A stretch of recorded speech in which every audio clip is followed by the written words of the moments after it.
Arnar, svekkjandi tap, hvernig tilfinningin svona beint eftir leik?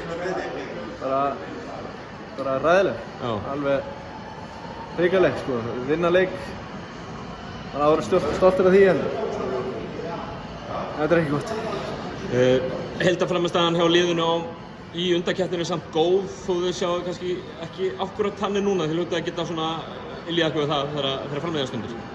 Já, bara við höfum gert ótrúlega hluti með þetta lið og alla umgjörðina í kringum þetta er bara sem þjálfarar, flottir, glæsilegir hópur og já, við höfum afrekað alveg slattað sko. Við getum bara að fara sátt frá þessu en ég get ekki litið að þannig núna, þetta er ömurlegt. Eins og þú segir, liðið er á uppleið, allavega eins og hefur verið síðustu 2 ár, hlýtur að geta horta á næstu verkefni og svona ef þau verða og bara að vera spenntur fyrir þeim. Við viljum bara fara á næsta stórmót sko, það er bara rétt mistum með þessu með einu stigi og já, það var bara næsta stórmót. Bestu þakkir, Arnar, takk.